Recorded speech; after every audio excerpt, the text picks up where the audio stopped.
namatay yung death mark. Kunti lang ang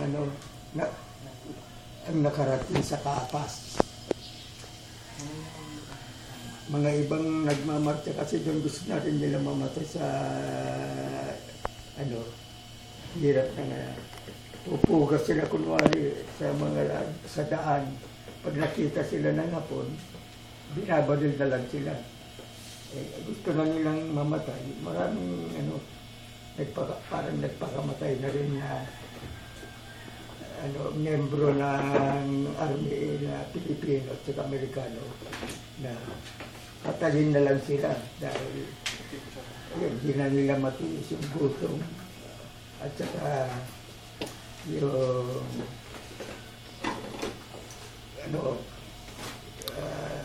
inumin, wala kung may madaanan silang doon, sapa, nag-uuna lang dahil yung mga marcher na sundalo na pupunta ron para uminom sa sapa. Pinagbabaril naman sila ng mga apo. Ganun pa man, marami rin nakarating sa kapas. Nakapulo lang doon.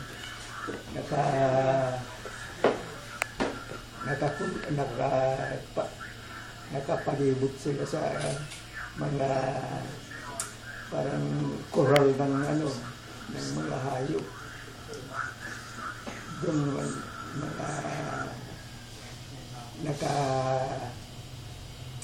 nakaligtas sa death march na nabuhay pa. Doon sila binantayan sa mga kubo. Kunti lang, siguro kung ilang thousand daw yun, 1/4 ang nakaligtas na nakarating sa kapas. Yun ang story ng death march.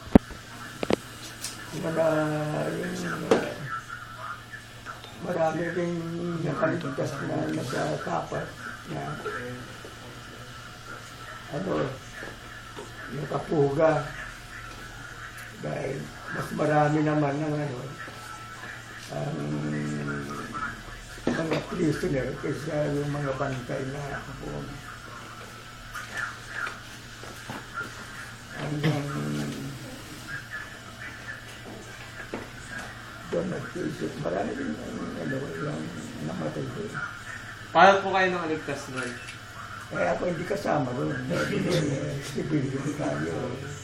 Doon kami. At doon, dahil 1941 hanggang 1945 yung gera.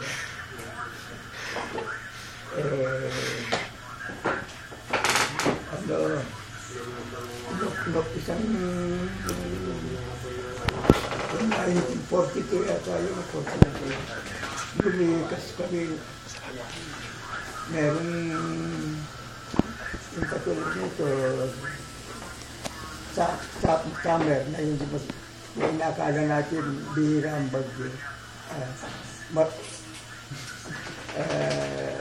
Meron mga bangka na naglalabing bangka naglalayas na kung may pera ka, perang hapon, bayaran sila. Dadaling ka sa bayan mo. Ayan. Yung pamilya namin, mga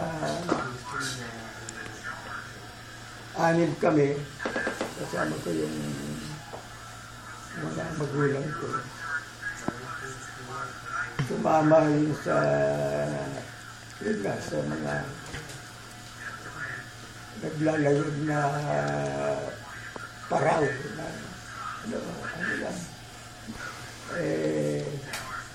sinasagbuhan at saka merong yung mga lancha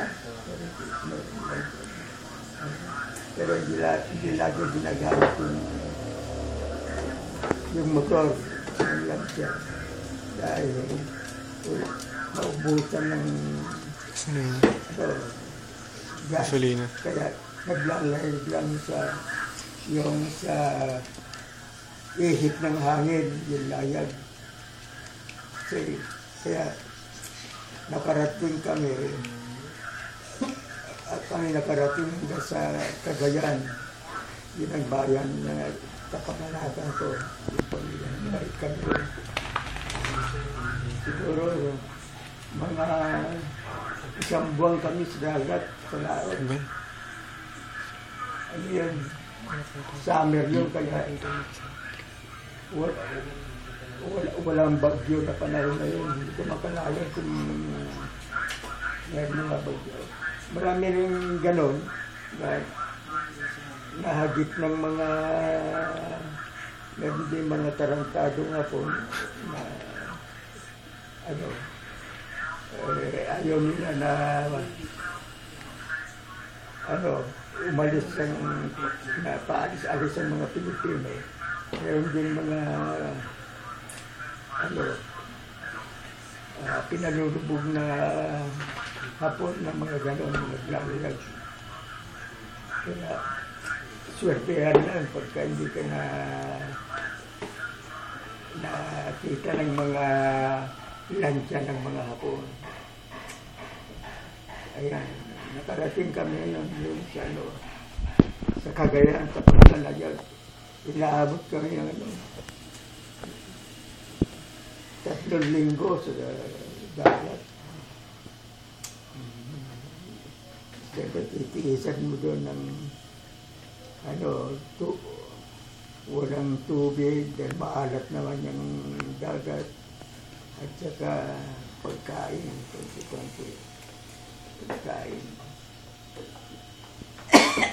Awa ng Diyos, nakarating kami sa Apari.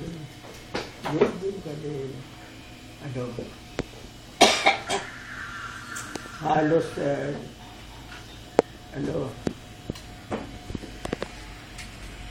isang buwan kami dyan sa tubig. Dyan sa malapit na baybayin ng mga Luzon.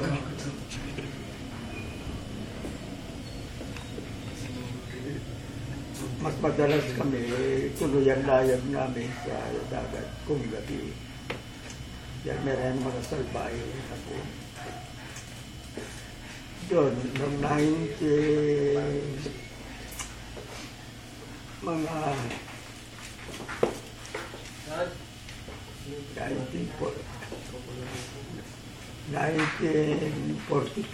doon ako sa Apari, sa Cagayan. Doon na kami nag-settle sa mga gubat-gubat doon. Yun din yung mga town, deserted din pala. Mga town, deserted din. Yung mga tao pupunta sa mga medyo forested area ng kanya-kanyang probinsya. Doon sa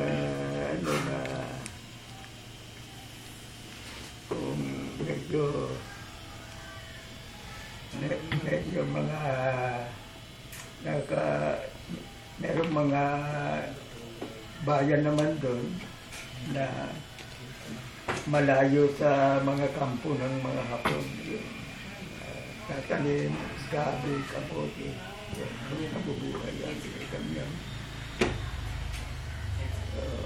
Pag-isang-isan, sa gabi, pupunta sa dagat, mag-ano ng isda. Dahil ang Hapon naman,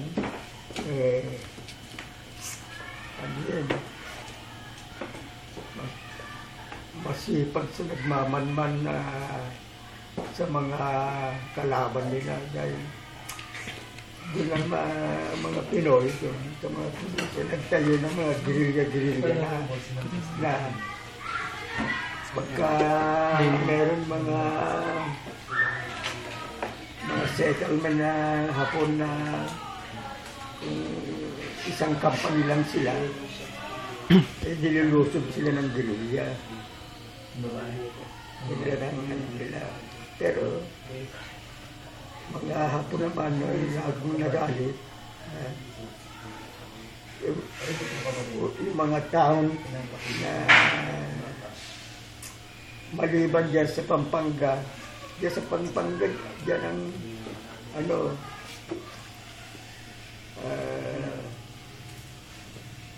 madalas dyan sa Pampanga, dyan ang maraming ano, nagtayo ng hapon kasi ng army ng Pilipino na ang mga opisyal nila, yung mga hapon para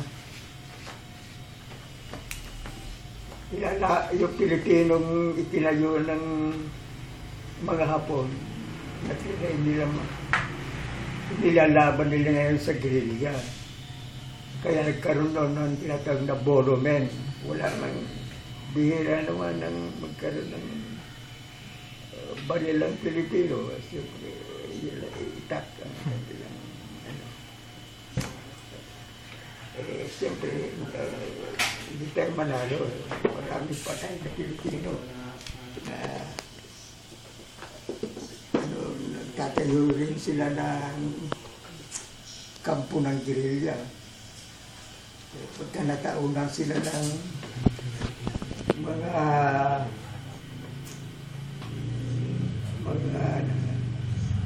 sundalo hapon, todas naman sila. Okay na po. Maraming... Okay na po. Okay na po. Maraming salamat po. Kaya, biro mo, yun after 1940, December 7, umpisa ng gera. September 15, 1945, dineclare na Maraming salamat po. o ilang Okay na po. mga 5 taon na gera. Okay na po. Kung hindi nagkagera, siguro mas marami ang Pilipino na ngayon. Marami naman tayo Pilipino. Ngayon daw yata na tayo 100 billion na. Kung di pa nagkagera, tayo siksikan natin.